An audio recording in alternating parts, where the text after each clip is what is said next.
ಸ್ನೇಹಿತರೆ ನಮಸ್ತೆ. ನಮ್ಮ ಕರ್ನಾಟಕ ಜನತೆಗೆ ಬೆಟ್ಟು ಶಂಕರಪ್ಪನವ್ರು ಮಾಡ್ತಾರಂಥ ವಿಶೇಷವಾದಂಥ ನಮಸ್ಕಾರ. ಏನಪ್ಪ ಇವತ್ತು ವಿಶೇಷವಾದಂಥ ನಮಸ್ಕಾರ, ಇವತ್ತು ಗಿಡಮೂಲಿಕೆ ಅಂದರೆ ಇವತ್ತು ಸ್ನೇಹಿತರೆ ನಮ್ಮ ಕರ್ನಾಟಕ ಜನತೆಗೆ ಒಂದು ಅದ್ಭುತವಾದಂಥ ಗಿಡಮೂಲಿಕೆ ತೋರಿಸ್ತಾ ಇದ್ದೀನಿ. ಹೆಣ್ಮಕ್ಳಿಗೆ ಏನಪ್ಪ ಅದ್ಭುತ ಔಷಧಿ ಅಂದರೆ ನುಗ್ಗೆ ಸೊಪ್ಪು, ನುಗ್ಗೆ ಹೂವು, ನುಗ್ಗೆ ಸೊಪ್ಪು, ನುಗ್ಗೆಕಾಯಿ ಎಲ್ಲ ತಿಂತಾರೆ. ಆದರೆ ನುಗ್ಗೆಕಾಯಿ ನುಗ್ಗೆ ಹೂಕ್ಕಿಂತ ನುಗ್ಗೆ ಸೊಪ್ಪಲ್ಲಿ ಇವತ್ತು ತುಂಬ ಅದ್ಭುತವಾದಂಥ ಔಷಧಿ ಹೇಳ್ಕೊಡ್ತೀನಿ. ಇದರಲ್ಲಿ ನುಗ್ಗೆ ಸೊಪ್ಪಲ್ಲಿ ಆಗಿನ ಕಾಲದಲ್ಲಿ ಎಷ್ಟೋ ಜನ ವಾರಕ್ಕೆ 2 ಸತಿ 3 ಸತಿ ನುಗ್ಗೆ ಸೊಪ್ಪು ತಿಂತಾಯಿದ್ರು. ಯಾಕೆ? ತುಂಬ ಔಷಧಿ ಗುಣ ಇದೆ ಅಂತ ಹಿರಿಯರು ಹೇಳ್ಕೊಡ್ತಾಯಿದ್ರು. ಇವತ್ತು ಯಾರೂ ತಿಂತಾಯಿಲ್ಲ. ಸ್ವಲ್ಪ ಜನ ತಿಂತಾರೆ ಹಳ್ಳಿ ಕಡೆಯಲ್ಲಿ, ಸಿಟಿನಲ್ಲೂ ತಿಂತೀರಾ. ಇವತ್ತು ಒಂದು ವಾರಕ್ಕಲ್ಲ, ತಿಂಗಳಲ್ಲಿ 4 ಸರಿ ನುಗ್ಗೆ ಸೊಪ್ಪು ತಿನ್ನಬೇಕು ನೀವು. ಇವತ್ತು ಹೇಳೋ ವಿಷಯದಲ್ಲಿ ನುಗ್ಗೆ ಸೊಪ್ಪನ್ನ ದಿನನಿತ್ಯ ಒಂದೊಂದು ಸ್ಪೂನ್ ಹಾಕ್ಕೊಂಡು ತಿನ್ನಬೇಕು. ಆ ಥರ ವಿಶೇಷವಾದಂಥ ಔಷಧಿ ಹೇಳ್ತೀನಿ ಕೇಳಿ ಸ್ನೇಹಿತರೆ. ಇವತ್ತು ನುಗ್ಗೆ ಸೊಪ್ಪಲ್ಲಿ ಏನಪ್ಪ ಇದೆ ಅಂದರೆ, ಎಷ್ಟೋ ಜನ ಇವತ್ತು ನಮ್ಮ ಇಂಡಿಯಾದಿಂದ ಫಾರಿನ್ ಕಂಟ್ರಿವರೆಗೂ ನುಗ್ಗೆ ಸೊಪ್ಪಲ್ಲಿ ನುಗ್ಗೆ ಹೂವಿಂದ ಹಿಡ್ದು, ನುಗ್ಗೆ ತೊಗಟೆಯಿಂದ ಹಿಡ್ದು, ನುಗ್ಗೆ ಮರ ಒಣಗೋಗ್ಬಿಟ್ಟು ಗಾಯ ಮಾಡಿಬಿಟ್ರೆ ಅದ್ರಲ್ಲಿ ಗಮ್ ಬರ್ತಲ್ಲ, ಆ ಗಮ್ನಿಂದ ಹಿಡ್ದು, ನುಗ್ಗೆ ಬೇರಿಂದ ಹಿಡ್ದು ಪ್ರತಿಯೊಂದು ಔಷಧಿ ಗುಣಗಳಿದೆ. ಎಲ್ಲ ಹೊರಗಡೆ ದೇಶಕ್ಕೆ ಹೋಗ್ತಾಯಿದೆ. ಪೌಡ್ರ್ ಮಾಡಿ ಹೋಗ್ಬಿಟ್ಟು ಅಲ್ಲಿಂದ ನಮಗೆ ಮಾತ್ರೆಗಳು ಮಾಡಿ ಕಳಿಸ್ತಾರೆ. ಅದನ್ನು ನಾವು ತಿನ್ನಬೇಕು, ನಾವು ದುಡ್ಡು ಕೊಟ್ಟು ಇಸ್ಕೋಬೇಕು, ತಿನ್ನಬೇಕು. ಸ್ನೇಹಿತರೆ ಇವತ್ತೇನಪ್ಪ ಅಂದರೆ, ಪ್ರತಿಯೊಬ್ಬರಿಗೆ ಹೇಳ್ತೀನಿ, ನಮ್ಮ ಕರ್ನಾಟಕ ಜನತೆಗೆ ಎಷ್ಟೋ ಜನಕ್ಕೆ ಕೊಬ್ಬು ಇದರಲ್ಲಿ ವಿಟಮಿನ್ಸು ಅದು ತುಂಬ ಅದ್ಭುತವಾದಂಥ ಔಷಧಿ ಗುಣ, ಎಲ್ಲ ಶಕ್ತಿ ಉಳ್ಳದರಲ್ಲಿ ನಮ್ಮ ತಿನ್ನೋ ಸೊಪ್ಪಲ್ಲಿ ಎಲ್ಲ ಸೊಪ್ಪು ತಿಂತೀವಿ ನಾವು. ಪಾಲಕ್ಕು, ಕೀರೆ, ಸಬ್ಬಕ್ಕಿ ಎಲ್ಲ ಸೊಪ್ಪುಗಳು ತಿಂತೀವಿ. ಇವತ್ತು ಎಲ್ಲ ಸೊಪ್ಪಿಗಿಂತ ನುಗ್ಗೆ ಸೊಪ್ಪಲ್ಲಿ ಜಾಸ್ತಿ ಇದರಲ್ಲಿ ಪ್ರೋಟೀನು, ಕ್ಯಾಲ್ಶಿಯಮ್ ಮಾತ್ರ ತಿಂತ ಕ್ಯಾಲ್ಶಿಯಮ್ಮು, ಇದರಲ್ಲಿ ಎಂತೆಂಥ ಕಬ್ಬಿಣಾಂಶ, ಶಕ್ತಿ ಎಲ್ಲನೂ ತುಂಬ ಅದ್ಭುತವಾಗಿದೆ. ಇದನ್ನು ಏನು ಮಾಡಬೇಕು ನೀವು ಅಂದರೆ, ನೋಡಪ್ಪ, ಈ ನುಗ್ಗೆ ಹೂವನ್ನ ಡೈಲಿ ನೀವು ಪಲ್ಯ ಒಂದು ವಾರಕ್ಕೆ 4 ಸತಿ ನುಗ್ಗೆ ಹೂವು, ನಿಮ್ಗೆಲ್ಲರಿಗೂ ಗೊತ್ತು ನುಗ್ಗೆ ಸೊಪ್ಪು ಹೆಂಗೆ ಮಾಡ್ಕೊಂಡು ತಿನ್ನಬೇಕು ಅಂತ. ಆ ಥರ ಮಾಡ್ಕೊಂಡಿದ್ದು ಒಳ್ಳೆಯದು.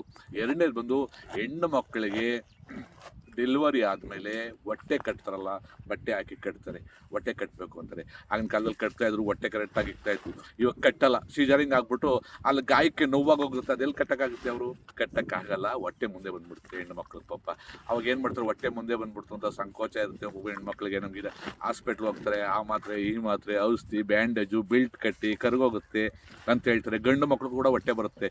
ಹೊಟ್ಟೆ ಬರೋದಲ್ಲಿ ವಿಧಾನ ಬೇರೆ ಬೇರೆ ಇರುತ್ತೆ.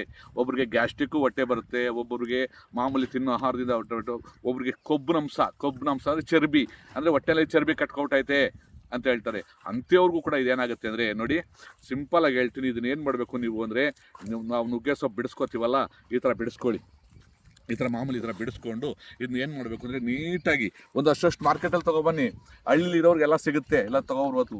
ಇಲ್ಲ ಅಕಸ್ಮಾತ್ ಮಾರ್ಕೆಟಲ್ಲಿ ಈಸ್ಕೊಳಕ್ಕಾಗಿಲ್ವಾ, ನೀವೇನು ಮಾಡಬೇಕು ಅಂದರೆ, ಹಳ್ಳಿಯಿಂದ ತರಿಸ್ಕೊಳ್ಳಿ, ಒಂದು ಅಷ್ಟು ಕುಯ್ಸ್ಕೊಬನ್ನಿ. ಇಲ್ಲ ಅಪ್ಪ ಅಮ್ಮನಿಗೆ ಹೇಳಿ, ತಾತ ಅಜ್ಜಿಗೆ ಹೇಳಿ, ಅಮ್ಮ ನುಗ್ಗೆ ಸೊಪ್ಪನ್ನ ನಮಗೆ ಊರಿ ಒಣಗಿಸಿ ಪೌಡ್ರ್ ಮಾಡಿ ಕಳಿಸಿ ಅಂತೇಳಿ.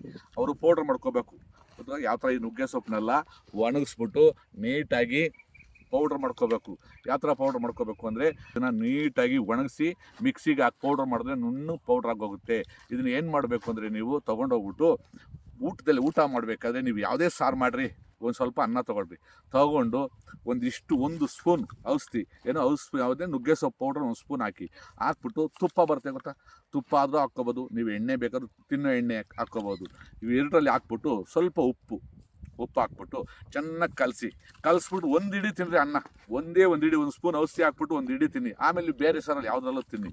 ನೀವು ಕರೆಕ್ಟಾಗಿ 1 ತಿಂಗಳು 2 ತಿಂಗಳು ತಿನ್ಕೊಬಾರ ಅಷ್ಟರಲ್ಲಿ ನಿಮ್ಗೆ ಇಂಗ್ಲೀಷ್ ಔಷಧಿ ಅಲ್ಲ, ತಿಂದದ್ದು 1 3 ದಿನಕ್ಕೆ ನಮ್ಗೆ ಏನು ಕಾಣಿಸ್ತಾ ಇಲ್ಲ ಅನ್ನೋದಕ್ಕೆ ಇದನ್ನು ತಿಂತಾ ಬರಬೇಕು. 1 ತಿಂಗಳು 2 ತಿಂಗಳು ತಿಂತಾ ಇರಬೇಕು. ತಿಂತಾ ಒಳಗಡೆ ಇರೋಂಥ ನಿಮಗೆ ಗಲೀಜು, ಆ ಮಾಮೂಲಿ ಆ ಕೊಬ್ಬಿನಂಶ ಏನೇನಿದೆಯೋ ಅದೆಲ್ಲ ತೆಗೆದಾಗುತ್ತೆ. ನೀವು ಎಷ್ಟೋ ಜನಕ್ಕೆ ಇದನ್ನು ತಿಂದವ್ರಿಗೆ ಭೇದಿ ಆಗುತ್ತೆ ಅಂತಾರೆ. ಭೇದಿ ಆಗೋದಲ್ಲ, ಅದು ಪ್ರಕೃತಿ ನೇಮ.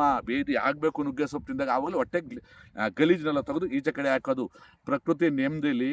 ಏನಪ್ಪ ಅಂದರೆ, ಇವತ್ತು ಹಿಂಗೆ ಹೇಳ್ತಾವ್ರೆ ಶಂಕರಪ್ಪನವ್ರು ಅಂತ ಬೇಜಾರು ತಿಳ್ಕೊಬೇಡಿ. ಇವತ್ತು ನಾಯಿಗೆ, ಬೆಕ್ಕಿಗೆ, ಇವಾಗ ಕೋತಿಗಳಿಗೆ, ಇವಕ್ಕೆಲ್ಲ ಪ್ರಕೃತಿ ನೇಮ ಏನಂತ ಭಗವಂತ ಸೃಷ್ಟಿಕರ್ತ ಮಾಡಿರೋದು. ಇವತ್ತು ಬೆಕ್ಕಿಗೆ, ನಾಯಿಗೆ ಏನೋ ತಿಂದದ್ದು ಊಟ ಜೀರ್ಣ ಆಗಲಿಲ್ಲ, ಹೊಟ್ಟೆ ನೋವು ಬಂತು ಅಂದರೆ ಗೆರ್ಕೆ ತಿನ್ನುತ್ತೆ ರೀ. ಗೆರ್ಕೆನೂ ಅಗದು ತಿಂದ್ಬಿಟ್ಟು ಸ್ವಲ್ಪ ಹೊತ್ತಾದಮೇಲೆ ಅದು ವಾಮಿಟ್ ಆಗುತ್ತೆ. ವಾಮಿಟ್ ಆದಮೇಲೆ ಅವು ಸೊರೋಗ್ತದೆ ನಾಯಿ, ಬೆಕ್ಕುಗಳು, ಕೋತಿಗಳೆಲ್ಲ. ಈಗ ಪ್ರಕೃತಿ ನೇಮ ದೇವ್ರು ಕಳ್ಸಿಕೊಟ್ಟಿರೋದು. ಅದಕ್ಕೆ ಇವತ್ತು ಮನುಷ್ಯ ಗೂಗಲಲ್ಲಿ ಹುಡುಕ್ತಾನೆ ಹೋಗ್ಬಿಟ್ಟು ಏನು ಔಷಧಿ ತಿನ್ನಬೇಕು ಅಂತ. ಆ ಪ್ರಾಣಿಗಳಿಗೆ ಗೂಗಲ್ ಇಲ್ಲ, ಫೋನ್ ಇಲ್ಲ, ಅದು ನೇಮ, ಪ್ರಕೃತಿ ನೇಮ. ಆ ಥರ ಮನುಷ್ಯನಿಗೆ ಎಲ್ಲ ಪ್ರಕೃತಿನಲ್ಲಿ ಕೊಟ್ಟವನೇ. ಅದನ್ನು ಏನು ಮಾಡಬೇಕು ಅಂದರೆ, ನಾವು ಅದನ್ನು ಉಪಯೋಗಿಸ್ಕೋಬೇಕು. ಪ್ರತಿಯೊಂದು ಗಿಡದಲ್ಲೂ ಒಂದು ಔಷಧಿ ಗುಣ ಇರುತ್ತೆ. ಇದು ತುಂಬ ಚೆನ್ನಾಗಿರುತ್ತೆ. ಇದನ್ನು ಮಾಡ್ಕೊಳ್ಳಿ. ಎಷ್ಟೋ ಜನ ನಿಮಗೆ ಇದರಲ್ಲಿ ತುಂಬ ಅದ್ಭುತವಾದಂಥ ಔಷಧಿ ಗುಣ ಇರ್ತವೆ. ನುಗ್ಗೆ ಸೊಪ್ಪಲ್ಲಿ ಎಲ್ಲ ನಮ್ಮ ಮೈಯಲ್ಲಿ ಏನೇನು ಕಾಯಿಲಕ್ಕೂ ಕೂಡ ಇದು ಔಷಧಿ ಆಗುತ್ತೆ, ಖಂಡಿತವಲ್ಲ ಆಗುತ್ತೆ ಸ್ನೇಹಿತರೆ. ನಾವು ಇದನ್ನು ಹೇಳ್ಕೊಂಡ್ರೆ ತುಂಬ ಉದ್ದವಾಗಿ ಹೇಳ್ತಾರೆ, ಎಷ್ಟೊತ್ತು ನೋಡೋದು ಬಿಟ್ರೆ ಅದನ್ನೇ ಹೇಳ್ತಾರೆ ಅಂತ ಕೇಳ್ಕೊಬೇಡಿ. ಖಂಡಿತವಲ್ಲ ಆಗುತ್ತೆ, ಎಷ್ಟೋ ಜನಕ್ಕೆ ಉಪಯೋಗ ಆಗುತ್ತೆ. ನುಗ್ಗೆ ಸೊಪ್ಪಿಂದ ನಿಮ್ಮ ಚರ್ಬಿಯನ್ನು, ಬೊಜ್ಜನ್ನು ಕಮ್ಮಿ ಮಾಡ್ಬೋದು. ಒಂದು 3 ತಿಂಗಳು 4 ತಿಂಗಳೊಳಗೆ ನಿಮ್ಗೆ ಸಂಪೂರ್ಣವಾಗಿ ಸರಿ ಹೋಗುತ್ತೆ ಸ್ನೇಹಿತರೆ. ಒಳ್ಳೇದು ಮಾಡ್ಕೊಳ್ಳಿ. ಜೈ ಕರ್ನಾಟಕ, ಜೈ ಮಾತೆ, ಬೆಟ್ಟ ಶಂಕರಪ್ಪ.